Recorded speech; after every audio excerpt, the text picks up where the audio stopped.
Moi bo día a todos e a todas. Iniciamos esta sesión extraordinaria do Pleno cun asunto único na orde do día. Antes de dar comezo ao debate, no meu nome como presidenta da Corporación e no nome de todas as persoas que traballan neste Concello, quero enviar un agarimoso saúdo á familia do noso compañeiro Fernando Seoane, o que tivemos que dar o adeus no día de onte, unha perda irreparable prematura que nos deixa unha fonda pegada a todos os que o coñecimos. Quero enviar unha aperta especialmente aos seus fillos, aos seus irmáns, a súa familia, a todos os seus amigos, compañeiros, os desta casa, pero tamén os compañeiros da UNED e tamén do Club do Mar, unha persoa magnífica, íntegra, que sempre levaremos nos nosos corazóns. Comezamos xa este pleno con asunto único, señor secretario. Bo día, asunto único. Instar a Administración Xeral do Estado a comprometerse a realizar e financiar as accións necesarias para poder licitar as obras do acceso ferroviario ao porto exterior antes de xullo de 2021 e, ademais, a comprometerse a realizar todas as accións administrativas ou obras necesarias para que a declaración de impacto ambiental do proxecto non perda a súa vixencia, conforme previsto no artigo 43 da Lei 21/2013 do 9 de decembro de avaliación ambiental, para dar unha solución definitiva e facer viable o traslado daquelas actividades e operacións portuarias que, tanto medioambientalmente como desde o punto de vista de seguridade, precisan de outra localización nas novas instalacións en Punta Langosteira. Moitas grazas, por suposto, saudamos a todos os membros da corporación, tamén a aqueles compañeiros e compañeiras que se atopan nos seus domicilios. Bo día, señora Faraldo, agardamos todos que se atope ben, personal municipal que nos acompaña, xornalistas acreditados e público que nos sigue presencialmente a través do streaming. Tal e como se acordou na Comisión de Voceiros, iniciará o debate o Grupo Propoñente, o Grupo Popular, e despois desa intervención haberá dúas quendas por grupo, unha de 8 minutos e a segunda de 4 minutos. Señora Gallego, ten a palabra. Sí, muchas gracias. Buenos días a los compañeros de corporación, los que están aquí, los que están en su casa, a los medios de comunicación y a los vecinos que nos siguen, funcionarios municipales, por supuesto, y a los vecinos que nos siguen desde aquí y desde sus casas también. Nos unimos a las condolencias por el fallecimiento de Fernando Seoane. No voy a destacar sus cualidades, ya lo ha dicho la alcaldesa, pero lamentamos inmensamente su fallecimiento. El Grupo Municipal Popular presentó el 19 de febrero la solicitud de pleno extraordinario para instar al Estado a licitar la conexión ferroviaria del puerto exterior antes de que caduque la declaración de impacto ambiental el próximo mes de junio y así evitar que se retrase la obra durante varios años en caso de tener que tramitar la misma de nuevo. La celebración de este pleno es de carácter obligatorio en el plazo de 15 días hábiles al disponer el Partido Popular del número de concejales suficientes. Tras múltiples mociones aprobadas en el anterior y en el actual mandato, instando a la ejecución de la conexión ferroviaria, el Partido Popular presentó una pregunta oral en el Pleno de enero de este año, a través de la cual quería saber qué gestiones estaba realizando la alcaldesa Inés Rey para que el Gobierno del Estado deje de discriminar a nuestra ciudad, cumpla su obligación y licite el tren a Langosteira. La alcaldesa declaró que mantenía contactos con el Gobierno del Estado al respecto sin que se conozca ningún avance, a pesar de que el proyecto constructivo está listo desde hace tiempo y existe un protocolo firmado en 2018 por el Ministerio de Fomento, el presidente de Puertos del Estado y además del presidente de la Xunta de Galicia para su licitación en el primer semestre de 2019 y su financiación entre la Autoridad Portuaria Estatal y Adif. Inés Rey, la alcaldesa dialogante, sigue sin llamarnos ni una sola vez para hablar del puerto, a pesar de que es un gobierno en minoría. Está cayendo en el mismo error que Xulio Ferreiro, actuando unilateralmente y sin consenso en un asunto que afecta al presente y al futuro de toda la ciudad. Con el Gobierno del Estado, el Partido Popular Fomento contrató el estudio informativo que se aprobó en enero de 2018. Los trámites para el proyecto constructivo se iniciaron en junio de 2016 y se entregó a Puertos del Estado en menos de 2 años. Otro trámite necesario era la declaración de impacto ambiental publicada en el Boletín Oficial del Estado el 26 de junio de 2017 y vigente durante 4 años. Por tanto, el próximo mes de junio caduca la DIA sin la que no se puede construir la línea ferroviaria. La elaboración de una nueva retrasaría la obra varios años, afectando gravemente al futuro del puerto y de la propia ciudad. Este tren al puerto exterior es necesario para el traslado de toda la actividad del puerto interior a Punta Langosteira, como es el caso de los graneles, y así liberar todos los terrenos necesarios para abordar la transformación del frente marítimo. Adif anunció a la Unión Europea en marzo de 2019 un plazo de licitación de las obras que no cumplió. No solo no hubo ninguna novedad, sino que además, en un claro ejemplo de discriminación política, el Estado incluyó 140 millones de euros en los presupuestos para 2021 para el tren de Puerto de Castellón, la misma cantidad necesaria y que se niega al puerto de nuestra ciudad. No es la única discriminación del Gobierno socialista hacia nuestra ciudad, ya que además en 2021 se incluye la condonación de la deuda del puerto de Valencia, de 300 millones de euros, sin ninguna contraprestación. Mientras, el Gobierno del Estado se niega una y otra vez a hacer lo mismo con la deuda del puerto coruñés de 200 millones de euros para la construcción del puerto exterior. Por todo ello, el Grupo Popular ha presentado la solicitud de pleno en la que insta al Estado a comprometerse a realizar y financiar las acciones necesarias para licitar las obras del acceso ferroviario antes de junio de 2021 y, además, todas las acciones administrativas y obras necesarias para que la declaración de impacto ambiental no pierda su vigencia. Nada más, muchas gracias. Moitas grazas. Iniciamos o debate. En primeiro lugar, ten a palabra a señora Faraldo. 8 minutos, señora Faraldo. Como non veo o contador, avisarei na EU se se pasa do tempo, cando queira. Bo día, señora alcaldesa, concelleiros e concelleiras, persoal do Concello, prensa e veciñanza presente ou por streaming. Únome, como non, as condolencias polo falecemento de Fernando Seoane, presidente, ademais, do Club do Mar e do Club de Buceo do Club do Mar. Bueno, é a historia do Porto da Coruña todo un referente de tacticismos, estrategias, loitas partidistas e, desde logo, de intento de operación especulativa salvaxe. Olvidar o noso pasado condena a repetilo. Famosa frase. Teríamos que remontarnos á época do alcalde desaparecido cara á porta do Vaticano e lembrar aquel Consello de Ministros de Aznar celebrado neste Concello tras o terrible suceso do Prestige para ver como nace o acordo de incluir o Porto Exterior da Coruña no Plan Galicia, diseñado para compensar aquela catástrofe. Detrás, o soño dun alcalde e as súas pretensións de resolver a falta de solo urbanizable que era un obstáculo para as súas ansias de edificación en plena época do ladrillazo. Este é o xerme dunha infraestructura mal planificada, sobrecosteada, que se levou consigo 1.000 millóns de euros de inversión, a obra pública máis cara de Galicia, ademais de deixarnos unha débeda de máis de 300 millóns, sin ni siquiera incluir no proxecto, bendita responsabilidade conxunta, unha das cuestións máis obvias a ser contempladas. As obras para o acceso ferroviario, vitais para calquera porto, máis para un porto que trata de ser punteiro en mercancías cunha situación xeoestratéxica envidiable e unha enorme capacidade de crecemento portuario. E aí temos o fruto das malas planificacións, das irregularidades contables, de contratos contrarios á normativa que reduxeron a aportación da Unión Europea de máis dun 70% a pouco máis de un 50%.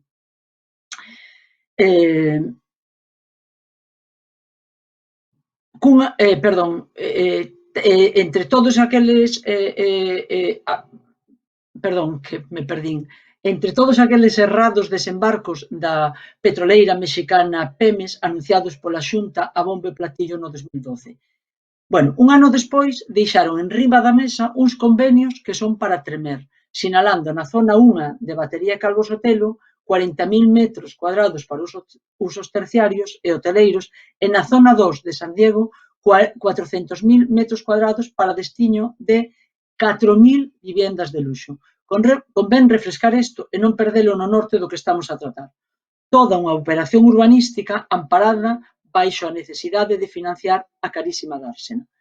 Primeiro, faise unha obra saltándose os mínimos principios de planificación, pagada moi por riba do seu orzamento, e logo paga a cidade perdendo os seus espazos públicos. Foi tal o rexeitamento ante este atropelo que sacou ás rúas a máis de 6.000 coruñesas e coruñeses no ano 2017 contra a privatización dos terrenos portuarios. Un ano despois nos atopamos cun protocolo que ten o peso que ten mentras non se materializa en convenio, protocolo asinado en abril do 2018 entre Feijóo e o ministro do goberno do PP, de la Serna, no que a Xunta se compromete a aportar 20 millóns, pero para facerse co control do 51% os peiraos de batería e Calvo Sotelo. Este encontro de cargos de PP a espaldas do Concello da Coruña deixaba o resto das administracións que se quisesen incorporar coa maioría de terrenos e a incapacidade de decisión. Probablemente por eso se excluiu ao Concello, para que este non reclamase os dereitos da súa veciñanza. Explicación, ademais, que podemos atopar na votación que houbo posterior no plan de empresa do 2019, onde o único voto en contra foi o do concelleiro de Rexeneración Urbana, Xiao Varela, que manifestou o seu desacordo con que se mantivese a venta dos peiraos. E agora, o mesmo partido, o PP local, reclama actuacións inmediatas, que fai xa 3 anos de non facer esas cousas a costas do Concello, estou convencida que outro galo houbera cantado. E reclaman desde a súa posición no Concello, cando entón non se cuestionaron siquera por que o Concello quedaba, insisto, excluído. É dicir, non deixa de ter todo este asunto un certo tufo de utilización das institucións con fines partidistas. Xa o vemos tamén no Estado coa coacción para renovar o Consello Xeral do Poder Xudicial. Pero hai unha declaración dun cargo do PP coa que estamos totalmente de acordo. Trátase dun ninguneo histórico. Histórico porque a súa historia remóntase a principios do milenio. Histórico de todos os partidos que tiveron neste eido cotas de poder suficientes como para poder dar un golpe de timón. Lembremos que no período do 2011 ao 2015 as 3 administracións, estatal, autonómica e municipal, estaban en mans do PP, sin que se fixese nada ao respecto do que agora se exixe. Fin de la cita. É todo este alegato unha declaración en contra da exixencia do tren a Punta Langosteira? Claro que non. É en contra das incoherencias, dos abusos e dos usos partidistas das institucións. O que é un feito evidente é que a conexión ferroviaria é agora imprescindible para a viabilidade e competitividade das operacións do Porto da Coruña. E por iso se convirten nunha demanda irrenunciable que expondrei na segunda intervención. Moitas gracias, alcaldesa. Moitas grazas, señora Faraldo. Polo Bloque Nacionalista Galego, señor Jorquera. Grazas, señora alcaldesa. En primeiro lugar, quero expresar tamén as condolencias do Grupo Municipal do BNG polo falecemento do señor Fernando Seoane. E antes de entrar en materia, como é habitual, quero saudar o público que está seguindo este pleno, as traballadoras e traballadores do Concello, as traballadoras e traballadores da prensa e os membros da corporación. O BNG presentou unha emenda aos orzamentos xerais do Estado do ano 2021 con unha dotación de 20 millóns de euros para que se licitase neste mesmo exercicio o acceso ferroviario ao porto exterior. Como é sabido, esa emenda non prosperou, dado que tivo os votos en contra das deputadas e deputados do Partido Socialista e Podemos, os dous partidos que cogobernan no Estado. En anos anteriores, o BNG xa presentara emendas con contido semellante para facer realidade o acceso por camiños de ferro a Punta Langosteira, pero sempre se toparon co rexeitamento do partido no goberno. Tamén, cando o goberno central estaba presidido por Mariano Rajoy e o partido no goberno era o Partido Popular. O pasado domingo, o delegado do goberno español en Galiza, o señor Javier Losada, molesto porque o BNG se manifestase para exixir a transferencia da AP9 e que se cumplan os compromisos de rebaixar as portaxes, afeaba en Twitter o BNG ter votado en contra dos orzamentos xerais do Estado e falaba dunha pinza BNG-PP. Últimamente parece que está de moda falar de pinzas, pero o certo é que a pinza que sufriu sempre este país foi a pinza PP-PSOE. A súa pinza e o seu eterno xogo de espellos, ou bailes de máscaras para encubrir a realidade. Bailes de máscaras consistentes en dicir unha cousa aquí e a contraria en Madrid, ou xogos de espellos intercambiando papéis dependendo de quen detenta o goberno central ou quen está na oposición. Como pode entenderse que o informe ambiental do acceso ferroviario ao porto exterior este aprobado dende hai 5 anos sen que dende aquela se dese ningún paso efectivo para licitar o proxecto? Porque hai 5 anos o presidente chamábase Mariano Rajoy e agora chámase Pedro Sánchez. Como se nos pode vender como un grande logro a prórroga do informe ambiental cando o Estado segue sen comprometer orzamento e prazos de viabilidade? E mesmo condicione o acceso a fondos europeos a realización dun estudo de viabilidade. E nisto quero determe un momento. Somos moi críticos coa xestión da autoridade portuaria nos últimos anos e así lle lo manifestamos ao señor Martín Fernández Prado na xuntanza que mantivemos con el. E non só polo sobrecusto desorbitado da construción do porto exterior, do que o señor Losada, Enrique neste caso, terá que asumir responsabilidades. Preocúpanos a perda de tráfico, a falta de impulso dun porto que foi o principal motor económico desta cidade e ten que seguir sendo no futuro.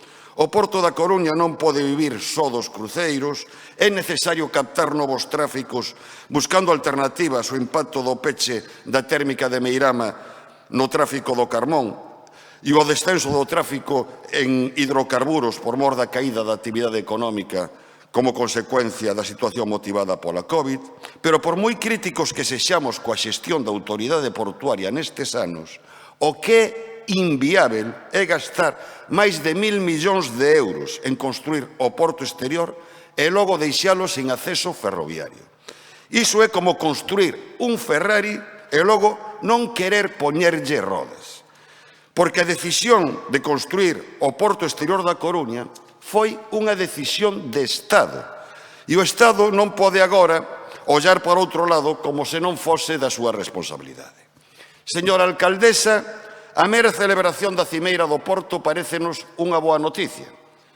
Estábamos instalados na normalidade, cunha autoridade portuaria que moitas veces actuaba como un contrapoder ao Concello, con administracións que sentaban a falar sobre o futuro do Porto sen contar co Concello da Coruña.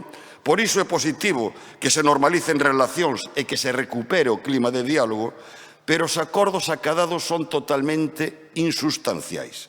E as posicións defendidas polo Goberno central son, sinceramente, impresentáveis. Porque a falta de compromisos co acceso ferroviario únese a negativa a condonar a débeda do Porto ou procurar unha solución análoga, ou a pretensión de forzar a venta de activos do Porto abrindo de novo a porta a un grande pelotazo. Por iso reclamámoslle, señora alcaldesa, que teña unha posición de firmeza e non de condescendencia. Motril é o único porto de interese xeral da península que carece de acceso ferroviario. É presentável que aconteza o mesmo con Punta Langosteira. Que entende o Goberno central por transición ecolóxica? A transición ecolóxica consiste en desertizar Galiza sin buscar alternativas ao peche das centrais térmicas. Porque resulta que a transición ecolóxica pasa tamén por evitar o impacto ambiental e o perigo que representa a entrada de mercadorías perigosas e con un alto potencial contaminante até o corazón da cidade. Acaso non lembramos o Urquiola ou o Mar Exeo? Porque Punta Langosteira naceu para trasladar estas actividades fora da ría. E a transición ecolóxica pasa tamén por apostar polos camiños de ferro. E mentres o Goberno central énchese a boca falando de transición ecolóxica, obriga as nosas mercadorías a ser transportadas en camión. Primeiro, para conectar coa rede transeuropea de transportes, trazouse un corredor atlántico que no seu deseño inicial excluía os portos galegos e pasaba por Madrid. Os delirios centralistas dos gobernos españois deben facerlles pensar que o Atlántico é o lago da Casa do Campo. Despois priorizan o corredor mediterráneo secundarizando o corredor atlántico. E aínda por riba, Punta Langosteira, segue sen ter asegurado o acceso ferroviario. Iso sí que é competencia desleal e non a competencia desleal da que falaba o señor Francisco Toledo, presidente de Portos do Estado, para xustificar que o Estado non se comprometa a buscar unha solución á débeda do Porto da Coruña.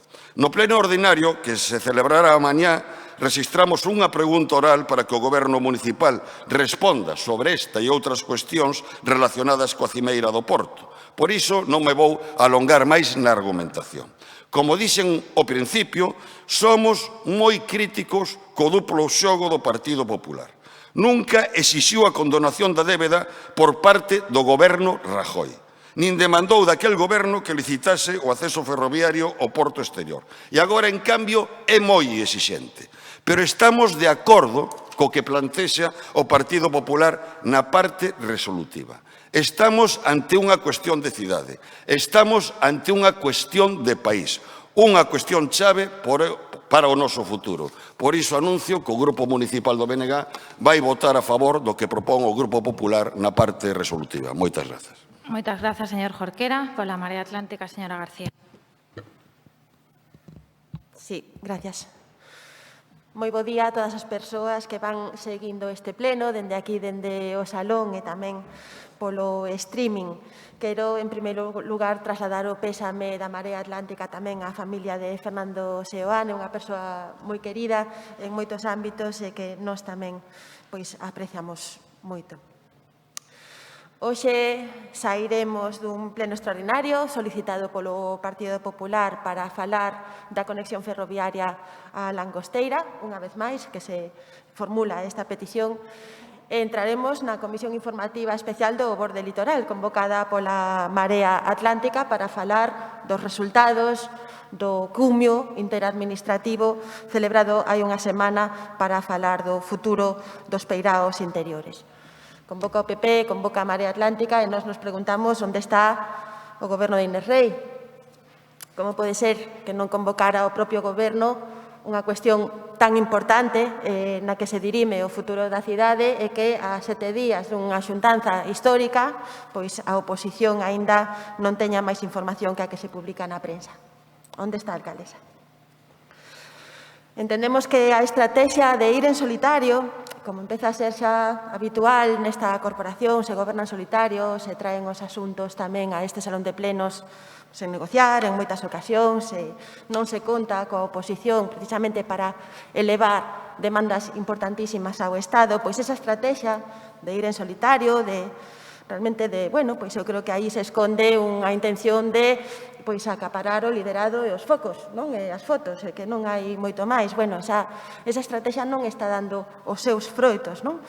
En realidade, esa xuntanza que tivo lugar a semana pasada, o 23F, non resultou en avances, pero é que, dende o noso punto de vista, ademais, si detectamos certos retrocesos.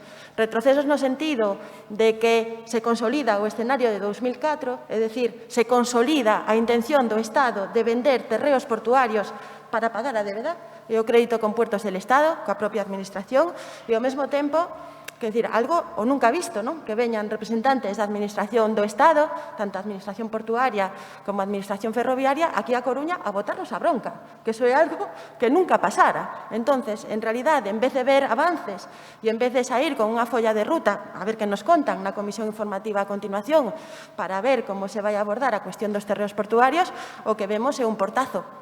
O que vemos é un portazo, a cidade da Coruña. Vale. Nós non o fixemos así durante o mandato da Marea Atlántica e de Xulio Ferreiro. Eu creo que foi un obxectivo clarísimo e evidente contar co apoio do resto dos grupos para elevar demandas ao Estado. E, de feito, unha cuestión que era defendida por unha minoría na cidade que cuestionou dende o mesmo 2004 eses convenios que hipotecaban a fachada marítima e que querían construir 4.000 vivendas e que querían construir centros comerciais e hotéis e que era defendida por unha parte minoritaria da cidadanía, se foi convertindo a base de traballar de maneira moi insistente esa cidadanía, pero tamén un goberno local liderado por Xulio Ferreiro, se foi convertindo nun consenso acadado aquí no pleno por unanimidade. Iso non saiu do ceo. Iso saiu a raíz dun traballo moi perseverante, e que foi ampliando eses consensos, xa non só aquí na corporación, senón tamén na Deputación, tamén no Parlamento de Galicia, e que conduciu a que agora chegáramos a unanimidade de que eses convenios de 2004 non valen, e que hai que formulalos. Eso é un consenso, e eso é traballar coa corporación. Se chegamos a ese punto no que realmente todo o mundo entende que hai que cambiar os convenios de 2004 é porque se procurou o traballo coa oposición e se lles convidou o concurso de proxectos a todas as forzas políticas, a todas as administracións, se lles procurou realmente en beneficio da cidade que se chegaran a eses acordos. A xuntanza remata, dende o noso punto de vista da Marea Atlántica, sen avances insustanciais, eu creo que é un xeito moi diplomático de dicilo, non? Aí consideramos que houbo pouca preparación, en realidade, non? Pois hai cuestións que se cara hai que traballar antes, e non levar a sorpresa de que veña aquí despois o señor de Portos del Estado a botarnos unha bronca absolutamente descomunal, pero tamén se debe se cara a toda unha serie de anuncios unilaterais que se fixeron por parte do Goberno e do Concello da Coruña, non? E que se cara, pois non sentaron ben en Madrid, vale? A xuntanza visibiliza, eso sí, a falta de compromiso do Estado coa cidade da Coruña e se visibiliza fundamentalmente en dúas cuestións. Efectivamente, a que vimos aquí a tratar no pleno, que é o tren a Langosteira, e, en segundo lugar, a condonación da débeda. E aí me vou parar un pouco. O tren a Langosteira exixe un estudo de viabilidade económica, pero como pode ser viable económicamente un porto sen tren? En realidade, só hai 2 portos do Estado sen tren no Estado español. Un deles é o da Coruña. Pero é que, ademais, é unha débeda pendente coa Coruña dende o momento en que, efectivamente, estamos sufrindo un proceso de transición enerxética forzosa, co peche das térmicas, co fin do carbón e coas repercusións tamén nas industrias electrointensivas. Se, efectivamente, estamos nunha situación xeoestratégica envexable, como pode ser que o Estado non se comprometa precisamente para buscar outras vías de desenvolvemento, que as hai. Cal é o modelo de transición ecolóxica do Estado? Se pecha o carbón e búscate a vida? Estamos neses termos? Funcionando realmente? Pois parece que sí, Na cuestión da débeda tamén podemos falar de que é unha situación moi injusta, e moi injusta dende varios puntos de vista. Injusta porque para pagarlle un crédito ao Estado hai que vender a cidade e hai que vender a súa fachada marítima para construir infraestructuras de interese xeral do Estado. Onde se viu eso? Injusta tamén porque as condicións do propio crédito son abusivas e estamos falando dun tipo de interés do 1,75, 10 veces máis que o do Banco Europeo de Investimentos. Isto conduce a que a Coruña xa pagara 36 millóns de euros e non amortizara ningún só euro do crédito do Estado. E ven o señor aquí a broncarnos de que a Coruña incumple. Vaya por Dios. E tamén injusta porque a procedencia da débeda ten que ver coa construción dunha infraestructura destinada a afastar os tránsitos perigosos de mercadorías na cidade despois de 3 mareas negras. Nos lembramos moi ben. Foron a do Urquiola, foron a do Marujeo e a do Prestige. Mentres que en Valencia se condonan outro tipo de débedas. Valencia amosa que querer é poder e que é cuestión de vontade política. Aí se condona a débeda derivada da Fórmula 1 e da Copa América. Eu creo que é unha situación moi diferente que a que padeceu a Coruña, pero non só se condona a débeda da Marina de Valencia a base dunha negociación política. Lembremos que eso foi unha negociación política para que se pudera investir a Pedro Sánchez. Senón que, ademais, o Porto de Castellón vai poder contar con un tren financiado por Portos del Estado. O sea que, realmente, aquí non é unha cuestión do agravio e de ofendiditos, é unha cuestión de xustiza. Ante esa situación e esa falta de respeto e esa bronca que nos cae da Administración Xeral do Estado cando estamos realmente co risco de ter que vender parte da cidade para financiar un crédito, aquí o Goberno queda calado. E a mí me sorprende realmente, non? Que dende o Goberno local se quede calado e se asuma con mansedume, con sumisión, unha situación que é manifestamente injusta mentre se aplica a man dura aquí cos partidos da oposición que realmente serían necesarios non só para gobernar, xa, que parece que ás veces se esquece, senón para elevar de maneira unánime esas demandas ao Estado. Nos entendemos, e vou ir acabando, que debería ser ao revés. Debería ser buscar a unanimidade aquí no Pleno, procurar ir todos xuntos con forza para defender os intereses da cidade e elevar de maneira contundente as demandas ao Estado que lle corresponden á cidade da Coruña. Nos creemos que se está facendo ao revés. E xa acabo. Moitas gracias. Moitas grazas. Polo Partido Popular, señora Gallego. Sí, muchas gracias. Pedimos el tren a Langosteira, pero ¿por qué es necesaria la conexión ferroviaria con el puerto exterior? Es necesario para acabar con muchas cosas relacionadas con el puerto, pero también con la ciudad, para acabar con la entrada de grandes buques con mercancías peligrosas hasta el centro de la ciudad. Solo este motivo ya justificaría el puerto exterior. Quienes no han vivido el Urquiola o un Marigeo no saben lo que significa. Para acabar de llevar todas las mercancías del puerto interior al exterior, como el granel o los cereales, para acabar de liberar los terrenos portuarios, en especial San Diego, sin el cual no se podrá completar la transformación de la fachada marítima, para acabar de dar servicios a las empresas instaladas en Langosteira, que sin tren no pueden mover muchas de sus mercancías o tienen que hacerlo con costes poco competitivos, para acabar con la doble discriminación del Gobierno del Estado con nuestra ciudad, tanto con la deuda como con el tren. No hay dinero para el tren de Coruña, pero sí para el de Castellón. No hay condonación de la deuda para Coruña, pero sí para Valencia. Fue el Partido Socialista, su socio, el señor Jorquera, quien abrió este melón discriminando a nuestra ciudad. Coruña no se entiende sin su puerto, el puerto no se entiende sin Coruña. Ya sé que ustedes han dicho y dirán hoy que el Partido Popular gobernó el Estado y no hizo nada. ¿Qué hizo el Partido Popular? Aprobar la construcción del puerto exterior dentro del Plan Galicia en 2004, ese Plan Galicia de mierda que decía una ministra del PSOE, recuerdan a Magdalena Álvarez.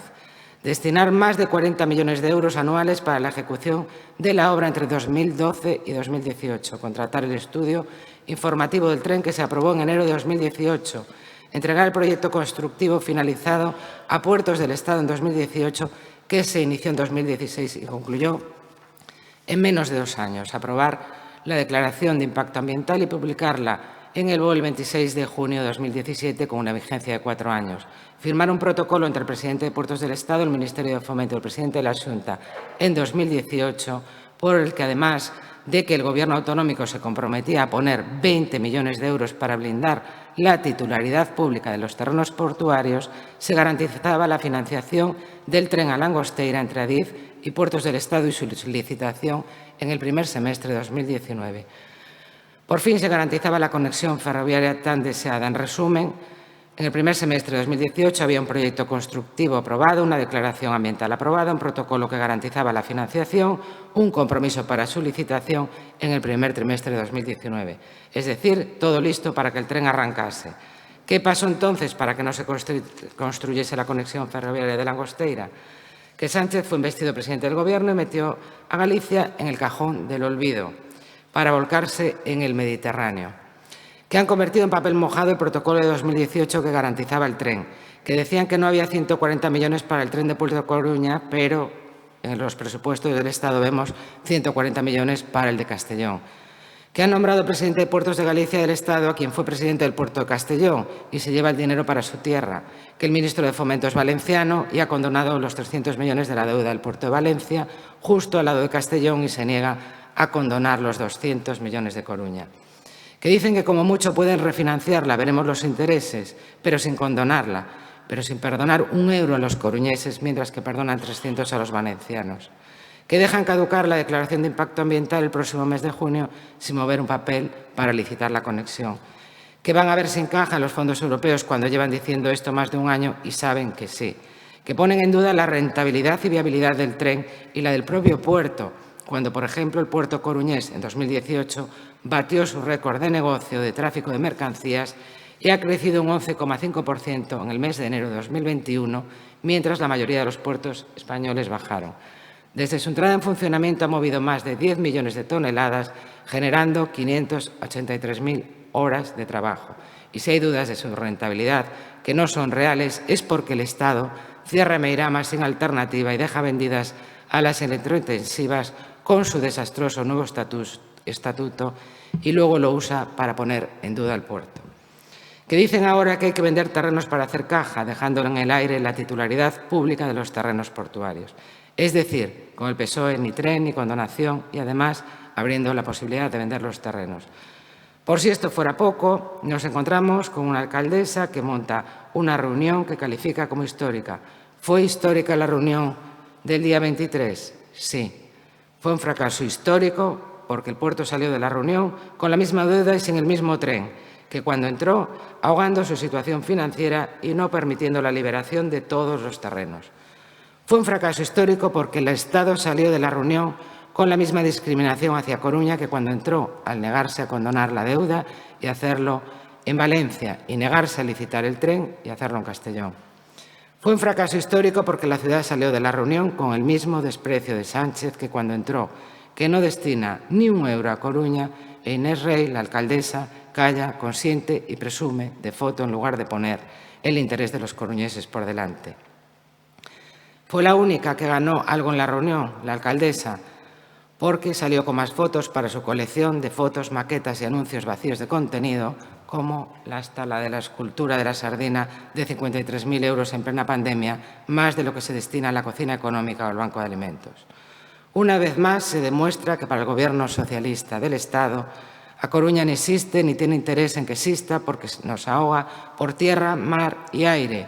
Ni remodelación de Alfonso Molina, ni Vial 18, ni Cuarta Ronda, ni ampliación del pasaje, ni condonación de la deuda, ni tren al puerto, ni mejoras de Alvedro, ni nada de nada. Lo único histórico en la reunión fue el desprecio del Gobierno del Estado socialista hacia nuestra ciudad y el ninguneo histórico a Inés Rey de su propio partido. Como diría el zorro de Arteixo, nuestro bien querido Arsenio Iglesias, de la reunión del día 23 hay mucho que decir, pero poco que contar. No vendan como un gran acuerdo que se prorrogue la declaración de impacto ambiental. Es que solo faltaría que la dejasen caducar. Pero lo que no puede significar esta prórroga es que el tren se meta 2 años más en un cajón. El Gobierno del Estado tiene que licitarlo ya. No se puede esperar más porque aún quedan muchos trámites antes de que comiencen las obras. El informe del proyecto por la Oficina de Supervisión de Proyectos, la aprobación del proyecto y declaración de necesidad de ocupación de bienes, replanteo del proyecto, expediente de contratación que necesita la autorización del Consejo de Ministros. La decisión de no licitar el tren y de no condonar la deuda es puramente política. Si se puede hacer en el Mediterráneo, se puede hacer en el Atlántico. Tienen todo en su mano para hacerlo, sobre todo el tren, que es lo que más urge por la caducidad de la vía. Acaben con esta discriminación incomprensible hasta nuestra ciudad. Gracias. Moitas grazas, señora Gallego. Polo Grupo Socialista, señor Díaz Villoslada. Sí, podía saudar a toda a corporación, aos técnicos que lle dan soporte ao pleno e tamén ao público que nos sigue e compartir o pésame pola perda do compañeiro Fernando Soane Prado, que tamén fora primeiro xerente da Universidade e primeiro presidente do Tribunal Económico Administrativo Municipal. Casi empezo polo final, señora Gallego. Si o Partido Popular de Galicia na Coruña únicamente fixo durante o pasado mandato unha pasarela en Marineda e pouco máis, e que non hai máis investimentos autonómicos en Galicia para a Coruña, non hai. Porque o resultado de que esteamos así en algúns proxectos importantísimos é a absoluta desidia do Partido Popular na Coruña, en Galicia e en Madrid, como se non tiveran gobernado. Supoño que por eso están a escapar de Génova 13. Ben, señora Gallego e señora García, porque se seguimos con iniciativas unilaterais partidistas, pouco favor lle facemos as necesarias solucións que precisa o Porto e a transformación urbana derivada deste cambio, sin a suficiente lealtade institucional, sin a suficiente altura de miras e sin a suficiente xenerosidade política, non imos conseguir legar ás seguintes xeracións un porto competitivo e unha cidade con moito máis futuro. Pero eu estou seguro que sí que o conseguiremos porque a cidadanía non lo demanda. Porque o Partido Popular, con esta solicitude de pleno extraordinario, non pretendía precisamente, nin pretende agora, sentar bases para este gran acordo institucional que a cidadanía nos demanda para o Porto e para a cidade. Despois de 17 anos de desencontros, porque este acordo presentado o día 19 de febreiro, señora Gallego, que trae o Partido Popular, non buscaba facilitar o clima de diálogo no que sí que transcurriu precisamente a reunión do 23 de febreiro. Pero non pasa nada, debatimos unha vez máis esta proposta de acordo para poñerse medallas cada un, pero se nos exixe a todos chegar a acordos pola nosa cidade portuaria. Porque cando un revisa o relato que fai no texto da proposta de acordo, nese partidismo un pouco, discúlpeme, un pouco infantiloide, falase de cando goberna o Partido Popular, cando se fan determinados trámites, pero, bueno, non se fala de cando o Ministerio de Fomento tomou a decisión de acometer o estudio informativo, non gobernaba o Partido Popular, gobernaba outro partido, gobernaba o Partido Socialista, pero eso non se di. Por certo, tardaron 8 anos en aprobar o proxecto. 8 anos, de 2010, desde outubro de 2010, ata xaneiro de 2018, que estaban a piques de abandonar o goberno. Algo de historia que fixeron os anteriores intervintes. Algo de historia que creo que podemos compartir todos, porque tras as catástrofes marítimas e medioambientais, sinadamente despois da catástrofe do Prestige, o Goberno Central, Xunta de Galicia e Concello, apostan en 2004, sí, por afastar os tráficos perigosos da cidade coa construción do novo porto exterior en Punta Langosteira. Os convenios de 2004, asinados tamén polo señor Núñez Feijóo como conselleiro de Obras Públicas, vencellaban o financiamento do novo porto exterior a urbanización dos espacios portuarios interiores a desafectar, incorporando os intensos parámetros urbanísticos de edificación destes convenios de 2004 no Plan Xeral de 2013, aprobado tamén polo Partido Popular cando gobernaba nesta corporación municipal. A historia de sobrecustos da construción do porto exterior de 600 a 1.000 millóns para a súa operatividade, a historia das diligencias que está a tramitar o Tribunal de Cuentas están aí. Non imos profundizar nesto porque non nos corresponde. Corresponde o Tribunal de Cuentas no seu caso. Langosteira comenzou a operar en agosto de 2012. E ao momento actual, segundo os datos da Autoridade Portuaria, ten acollido 20 buques en condicións de perigosidade para a cidade. Pero para a plena operatividade e competitividade comercial, non só como porto refuxio, que evidentemente cumple esta función, precisa a conexión ferroviaria e que ninguén teña ningunha dúbida, ninguén discute a absoluta necesidade de conexión ferroportuaria de Punta Langosteira. Hai varios operadores importantes, hai proxectos relevantes que requiren esa conexión ferroviaria, o que permitirá, ademais, trasladar ao porto exterior determinadas actividades do porto exterior. Por certo, tamén estará a operar Repsol en Langosteira con 4 anos de retraso respecto das previsións iniciais que tiña a autoridade portuaria na etapa anterior do señor Enrique Losada. Ante constatada imposibilidade de financiar estas obras en Langosteira cos compromisos de 2004, a autoridade portuaria asumiu algo máis de 300 millóns de debedamento con Banco Europeo de Investimentos e con Portos del Estado. Esta carga financiera efectivamente non é asumible pola autoridade portuaria, alo menos os 200 millóns con Portos del Estado, cuso principal, como sabemos, comeza a vindicarse durante este vindeiro mes de xuño. Pero é que, ademais de todo isto, porque todo hai que dicilo, a caída de tráficos de mercadorías do Porto da Coruña entre 2015 e 2020, e estes son datos obxectivos e publicados, é crítica. Foi dun 25%. E é así. É certo que a pérdida de carbón de Meirama ou a crise do transporte de derivados do petróleo de Repsol durante a pandemia de 2020 lastraron esta caída, pero hai moitos máis componentes estructurais nesa caída de tráficos. Esta perda acumulada de tráficos lastra aínda máis a capacidade financeira da autoridade portuaria e, de facto, encontrase intervida por Portos do Estado. Así o sabemos a través da súa Comisión de Normalización. En 2018, a Xunta de Galicia promoveu coa autoridade portuaria e co Ministerio de Fomento un protocolo que non se instrumentou como convenio e que, polo tanto, nunca acadou virtualidade nin xurídica nin, por suposto, económica. Convenio que, por certo, non tuvo nunca en consideración ao Concello, o cual é altamente chamativo e altamente ofensivo para a cidade, nin tampouco a DIF. Todo hai que decirlo. Presenta algún elemento positivo en canto á garantía de titularidade pública dos terreos de Batería e Calvo Sotelo, pero non esquezamos que nunca eses 20 millóns comprometidos pola Xunta de Galicia estiveron orzamentados e, por outra parte, e este protocolo, e así está escrito, está absolutamente vencellado á aplicación dos parámetros urbanísticos dos convenios de 2004. E é así. En resumo, entre 2004 e 2021, durante toda a etapa do presidente da Autoridade Portuaria nomeado pola Xunta de Galicia durante máis de 7 anos de goberno en Madrid do señor Rajoy entre 2011 e 2018, que fixo o Partido Popular? Porque esta é a situación que estaba relatada ou que estaba nas hemerotecas antes da reunión do día 23 de febreiro, convocada dentro da súa máxima responsabilidade pola alcaldesa para tratar de afrontar este reto entre todas as administracións públicas competentes, para buscar un novo futuro para o Porto da Coruña.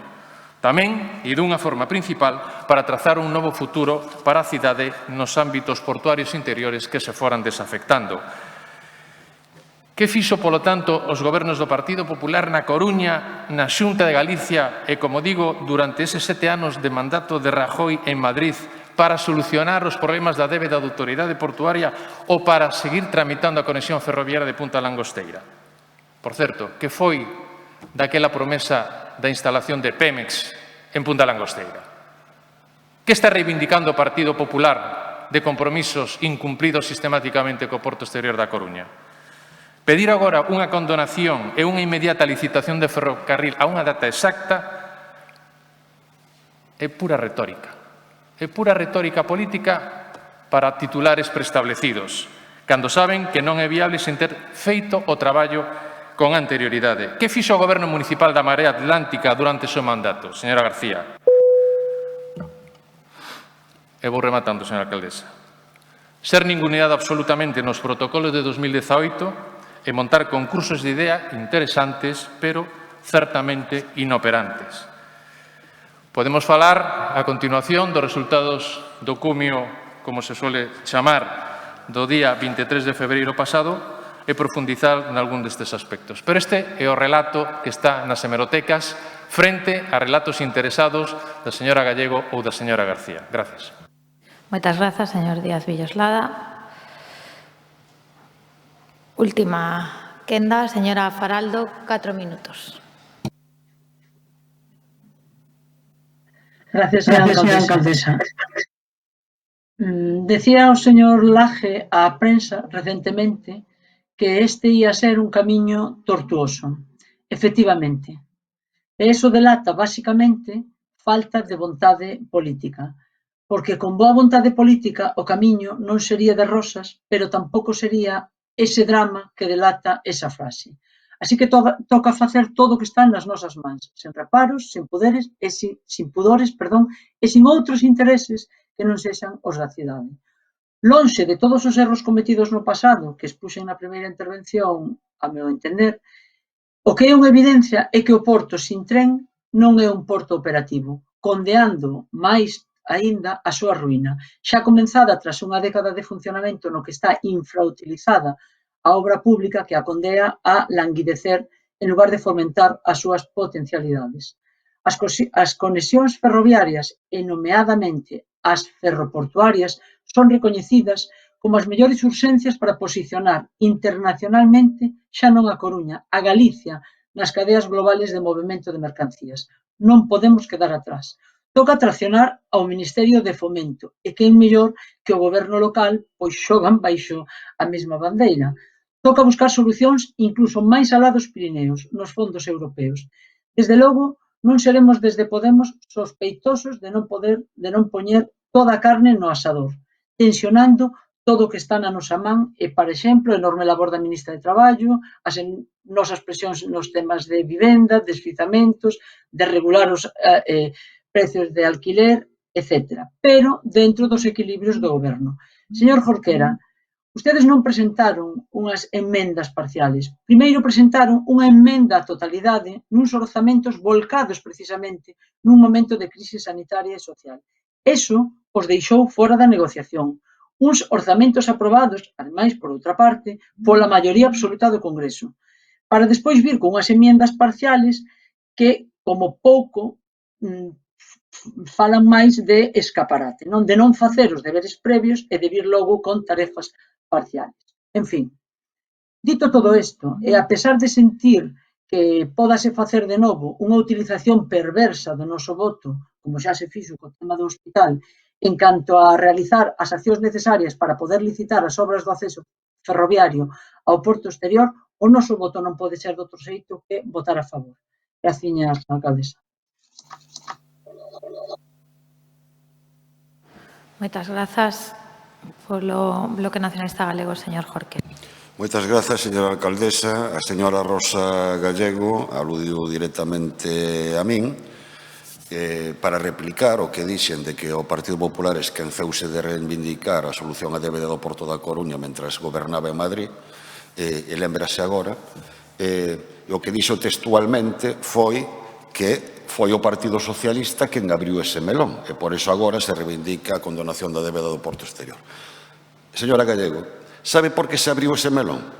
Mire, abriuse ese melón porque no Consello de Política Fiscal e Financiera, que é o órgano que reúne o Goberno Central e as comunidades autónomas para discutir os límites de gasto e o reparto dos obxectivos de déficit nun exercicio, a Generalitat Valenciana condicionou chegar a un acordo a que o Estado asumise a condonación da débeda do Porto de Valencia. Fixo algunha vez a Xunta de Galicia algo parecido? Preocupouse a Xunta de Galicia de intentar influir nas posicións do Estado para que se atendan as nosas demandas? O único que fai é xogar a acompañar a dialéctica do PP de confronto co Partido Socialista cando lle interesa. Fágase esa pregunta, señora Gallego. Mire, a señora concelleira non adscrita, a señora Isabel Faraldo, falaba dos orzamentos xerais do Estado. Que pasa cos orzamentos xerais do Estado? Claro, o BNG chegou a un acordo de investidura en Madrid para facilitar a investidura de Pedro Sánchez. Nese acordo de investidura figuraba o compromiso de acometer o acceso ferroviario aos portos exteriores, porque tamén hai un porto exterior en Ferrol. Non se está cumplindo. O BNG, en congruencia, votou en contra dos orzamentos xerais do Estado. Que pasa cos deputados e deputadas do Partido Popular? Pois eu creo que todos sabíamos que iban votar en contra dos orzamentos xerais do Estado antes incluso de coñecelos e, polo tanto, aínda que estiveran esas partidas. Que pasa cos deputados do Partido Socialista e de Podemos? Pois creo que todos sabíamos que antes de coñecer os orzamentos xerais do Estado, e aínda que non estivesen esas partidas, iban votar a favor. Ese é o problema, que os partidos estatais e a Xunta de Galiza non están dispostos nunca a exercer un mínimo papel de influencia para condicionar a toma de decisións e que as nosas demandas sexan atendidas. Ben, aparte diso, eu pídolle ao señor Villoslada que non compre os argumentos de Portos do Estado e do Adif. Nós, na nosa intervención, fomos moi críticos ca xestión que fixo a autoridade portuaria nos últimos anos e que está provocando unha caída de tráficos.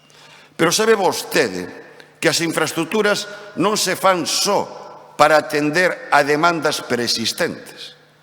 As infraestructuras fanse tamén para xerar demandas, porque se se atende única e exclusivamente o primeiro factor e non o segundo, a construción de infraestructuras o único que estaría sería acentuando cada vez máis as desigualdades. Ali onde hai moito movimento económico, facemos infraestructuras e hai máis movimento económico, e onde hai pouco, axudamos a que todo se desertice. Por lo tanto, teña presente iso. E o acceso ferroviario ao Porto da Coruña é indispensable para o futuro económico desta comarca, como é indispensable para acometer a transformación dos terreos do Porto Interior, porque esa transformación é imposible se non se reubica a estación de mercadorías vinculado iso ao acceso ferroviario ao Porto Exterior. Transformación, por suposto, que ten que pasar por preservar o carácter público deses terreos, destinalos a equipamentos públicos ao beneficio de toda a cidade, non a dar un gran pelotazo urbanístico. E xa para concluir, parécennos perfectas as apelacións ao diálogo. As apelacións ao diálogo que tamén fixo o Partido Popular e que podía recomendarlle ao señor Feijóo que o aplique no ámbito autonómico porque non o está aplicando. Parécenos moi ben as apelacións ao diálogo. O diálogo en si mesmo é un ben, pero pídolles que teñan presente que o diálogo ten que ser, ante todo, un mecanismo para chegar a acordos. E os acordos aos que se chegou na cimeira do Porto, celebrada o pasado 23F, data de infausto recordo non só por esa cimeira, sino pola tentativa de golpe de Estado. Os acordos son non só insustanciais, senón que as posicións que defendeu o Goberno central son un insulto para esta cidade. Polo tanto, ter unha atitude dialogante é compatible con ter unha atitude de firmeza e de exixencia. E é bo que este pleno se pronuncie clara e rotundamente instando o Goberno central a que licite xa o acceso ferroviario ao porto exterior. Por esa razón, reiteramos o noso voto favorable. Moitas grazas, señor Jorquera. Pola Marea Atlántica, señora. Sí. Ben, a Marea Atlántica tamén vai votar a favor da proposta de resolución, aínda que é ben certo que non sempre foi a postura do Partido Popular, a que hoxe se defende. É ben certo que aquí hai un baile de máscaras nos que se cambia de postura en función de se está no goberno ou se está na oposición en relación á condonación da débeda, e non afecta só ao Partido Popular, afecta tamén a Podemos, que defende unha cousa na cidade da Coruña e outra no goberno central en Madrid, afecta tamén ao Partido Socialista, que non só fixo un tránsito e un periplo dende as súas posturas iniciais ás actuais, senón que actualmente aínda se sigue contradicindo en cuestións tan importantes como a débeda. Lembremos que non só o concelleiro de Urbanismo consideraba que era pouco presentable a condonación da débeda da Coruña e que ao día seguinte foi rectificado pola alcaldía e na proposta encargada polo Concello UDC volve a ser pouco presentable a condonación da débeda e así andamos, que non sabemos moi ben como andamos e non me extraña que o Estado pois non nos tome en serio. A Marea Atlántica foi coherente en todo momento e consideramos que a condonación da débeda non só nunca variamos de posición, senón que é o único camiño realista para que a cidade poda ter un futuro sostible e productivo nos peiraos interiores. É o único camiño realista. Agora gostaríanos preguntar, ben, e despois desta xuntanza do 23 de febreiro, que? E agora que? Cales van ser os seguintes pasos? Que ten pensado o Goberno de Inés Rei? Vai nos comentar algo? Vai contar con nós? Non vai contar con nós co pleno, me estou referindo. A Marea Atlántica fixo chegar un protocolo de actuación, yo fixo chegar a todas as forzas políticas, yo fixo chegar a todas as administracións. Un protocolo que xa existe dende 2017, que presentara Xulio Ferreiro, e que houve que actualizar, porque hai cousas que efectivamente cambiaron. Por exemplo, cambiou a titularidade e a situación, da Solana. Hai xente que non se enterou de que cambiou a situación da Solana, pero cambiou. Ese protocolo recolle os consensos aos que chegamos aquí no pleno desta corporación, normalmente auspiciados pola Marea Atlántica, tanto dende o Goberno como dende a oposición. Lembrémolos, que a veces non nos lembramos.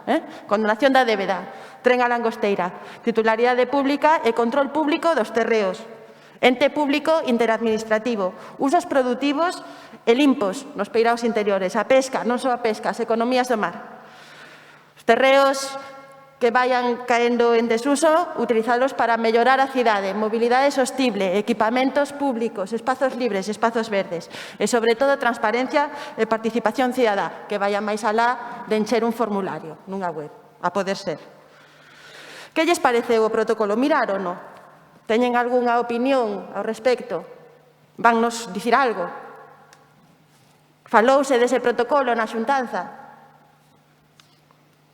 Insisto, cales van ser os seguintes pasos? Cal é a folla de ruta? Imos seguir da man defendendo os consensos que chegamos na corporación ou imos facer como goberno que na proposta que lle encargou a UDC xa pasa deses consensos e abre a porta á venda dos terreos e abre a porta a que a débeda se cara non se condone porque é pouco presentable e abre a porta a prescindir de usos productivos e a vender a Solana, non sei, como imos facer?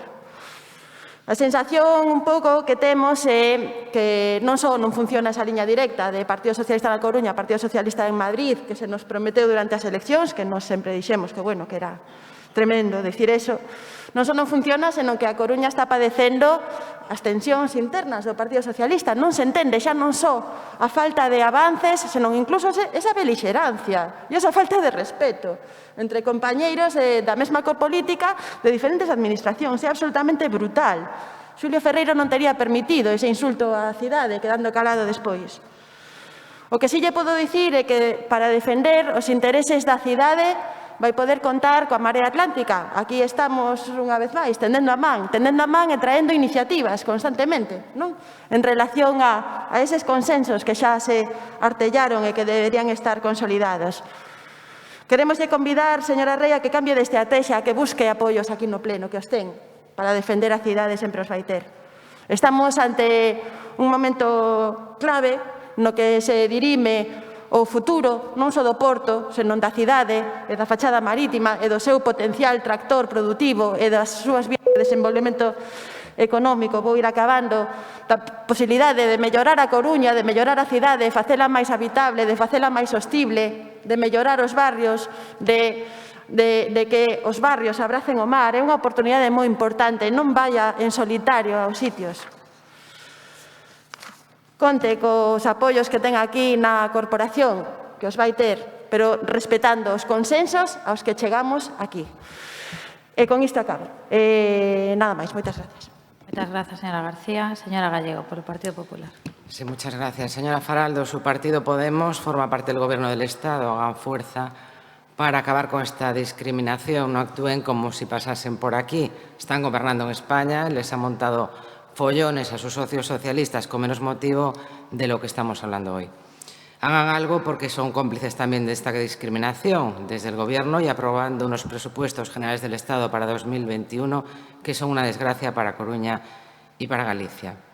Cada vez que habla el BNG sube el pan, señor Jorqué, además hoy lo noto con un tono un poco elevado, además. Van a conseguirlo todo y no han conseguido nada. Se abrió el melón porque en Valencia gobierna el Partido Socialista y en Galicia gobierna el Partido Popular. Eso está clarísimo. Presumían de que en su pacto de investidura con Sánchez iban a conseguir la gratuidad de la autopista. Seguimos viendo que suben los peajes. Iban a conseguir la titularidad y vemos como el Gobierno y el Congreso retrasan los trámites. Iban a conseguir un increíble estatuto de electrointensivas y ya hemos visto el resultado. Iban a conseguir empleo y vemos Meirama cerrada, Pontes cerrada, las conserveras en peligro por la normativa de costas. Iban a conseguir todo para el puerto exterior y no han conseguido nada, ni el tren ni la condonación, porque es que parece que solo con el BNG ya se gobierna todo. Se gobierna España, se gobierna Galicia y se gobierna Coruña. Yo creo que, sinceramente, les han tomado el pelo. Lo mismo en este ayuntamiento. Tienen un acuerdo de investidura y solo les oímos quejarse de que no se cumple. Ni rebajas fiscales anunciadas, algo sí, pero no lo que pedían. La ordenanza del gallego súper urgente, sin conseguir el acuerdo del resto de grupos y ni se publicó. Pero bueno, quien escucha parece que están gobernando en Madrid y aquí.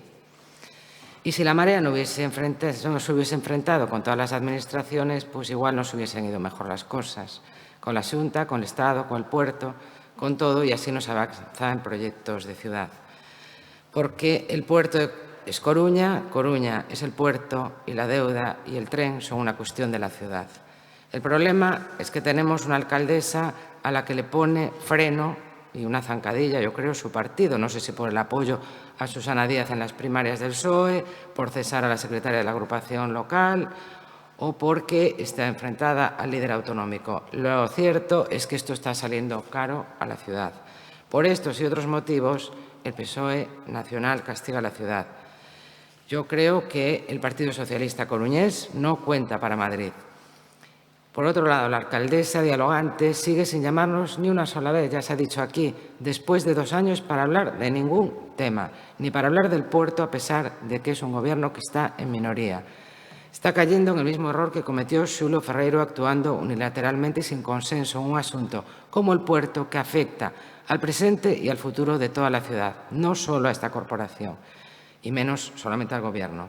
El Gobierno del Estado, del PP, Les dejó el proyecto constructivo hecho, la declaración de impacto ambiental aprobada y un protocolo firmado que garantizaba la licitación en el primer semestre de 2019 con fondos de Adif y Puertos del Estado. Estaba el ministro, no estaba Adif, estaba el ministro. Solo tenían que licitarlo, por lo que es una decisión política por intereses particulares socialistas de primar ciertas autonomías como la valenciana frente a otras como la gallega.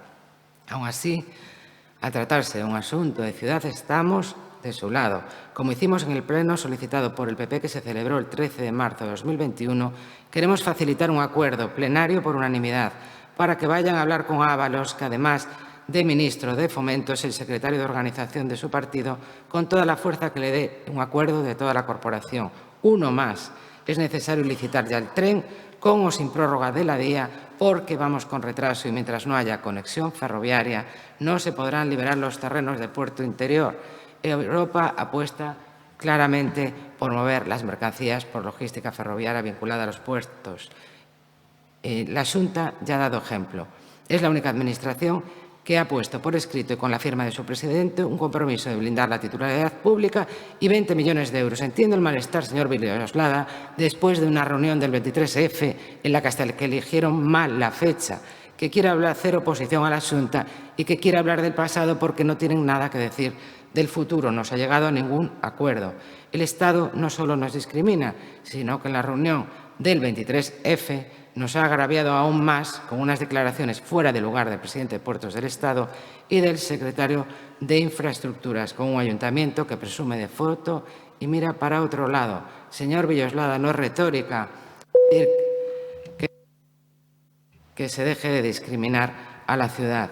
Como bien dijo el presidente de la Autoridad Portuaria, en una de sus primeras entrevistas, el puerto exterior sin tren es como un Fórmula 1 sin ruedas. Pongamos hoy la primera rueda con un acuerdo unánime, alto y claro. Muchas gracias.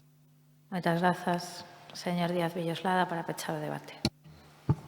Sí, vou quitar a máscara porque, como se fala de máscaras, prefiro dar a cara, non?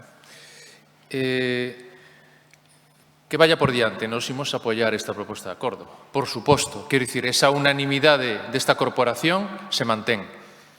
Mais alá dunha data concreta específica que figura nese acordo, nos apostamos dunha forma clara, absolutamente meridiana, por la conexión ferroportuaria de Punta Langosteira. Só dixemos, e así votaremos, que non ninguén teña ninguna sombra de dúbida.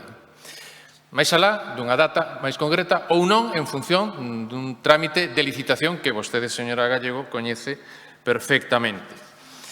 Que fale o Partido Popular, que fale de Marea Atlántica, de liortas de partido, pois, en fin, non vou profundizar. Nin para os populares, nin para a Marea Atlántica ou as mareas, non? Quer dicir, eu prefiro que eso está nas hemerotecas, eso está aí, os resultados electorais están aí, tanto para as mareas como para o Partido Popular en determinados territorios de España. Recentemente vimos esa debacle de Cataluña ou vemos o que está a acontecer noutros sitios, pero non imos profundizar.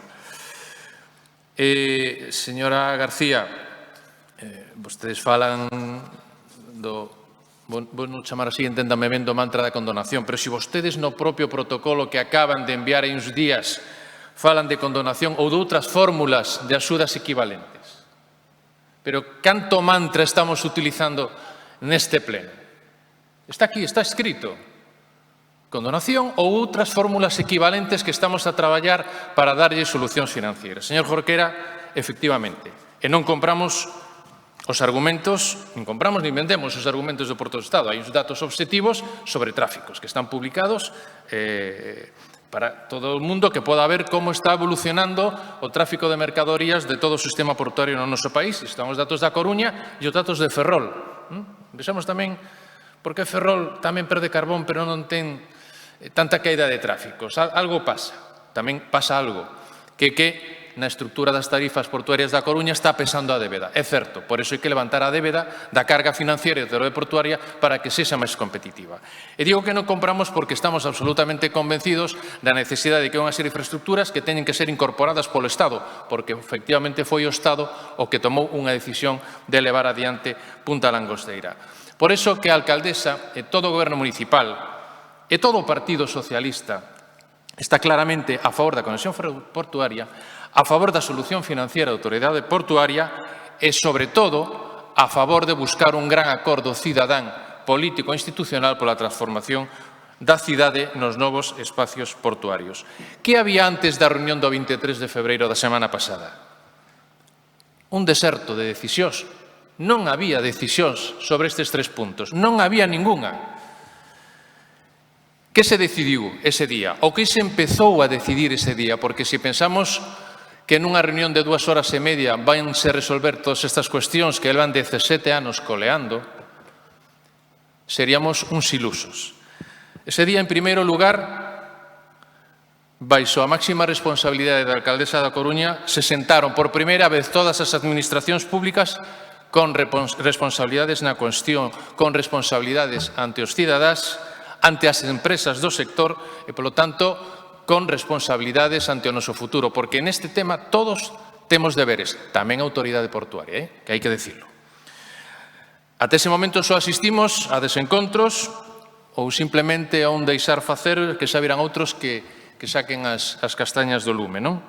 En segundo lugar, o Ministerio, e así, anunciou que está tramitando a prórroga da declaración de impacto ambiental, que era algo crítico. Pois era algo crítico, está en marcha a prórroga da día do proxecto de enlace ferroviario a Punta Langosteira. E tamén anunciou que está analizando os mecanismos europeos para financiar o tren con fondos europeos. Para o que precisa, por certo, os estudios de necesaria viabilidade económica, social e ambiental que a semana pasada ven de remitirlle a Portos do Estado a propia autoridade portuaria. A semana pasada, o día 19, que foi o que, curiosamente, o Partido Popular tamén rexistrou esta solicitude de pleno extraordinario. Chama a atención, por certo, en unha declaración do presidente da Autoridade Portuaria que teremos, supoño, ocasión de comentar no Consello de Administración do Porto, que nesa viabilidade non se fai referencia a perspectivas de novos tráficos. Bueno, isto pode ser algo preocupante, pero iso ten un capítulo aparte. E vou rematando, señora alcaldesa. En terceiro lugar, Portos do Estado sí que comunicou que está estudiando unha reestruturación da débeda para aliviar a carga financiera da Autoridade Portuaria hasta 2035, que non é pouco. Veremos as condicións, porque non estamos dispostos a que, como o Partido Popular firmaba no protocolo 18, se venda ao Finisterre. Porque iso está aí, está escrito e reescrito. E, en cuarto lugar, acordouse dar continuidade, evidentemente, a esta fórmula de traballo mediante unha comisión que se constituirá durante este mes de marzo para avanzar en todos estes temas. Polo tanto, o día 23 deuse un paso máis que importante para facer viable a conexión ferroviaria ao Porto Exterior, para buscar solucións financeiras á situación económica da Autoridade Portuaria da Coruña e para articular un mecanismo de colaboración interinstitucional que dé saída a todos estes retos, superando de unha forma absolutamente clara os convenios de 2004. Pero para isto é unha mensaxe ou algo que temos que poñer todos encima da mesa. Se precisa a máxima lealdade institucional e unha visión compartida e non curtoplacista do reto que temos por diante. Nós, desde o Goberno municipal, agardamos que así sexa polo futuro do Porto e, sobre todo, polo futuro da nosa cidade marítima. Máis nada e gracias. Moitas grazas. Remata aquí o debate. Imos proceder á votación deste asunto único da orde do día. Votos a favor do mesmo. Moitas grazas. Queda aprobado por unanimidade. Remata aquí o pleno extraordinario. Que teñan bo día.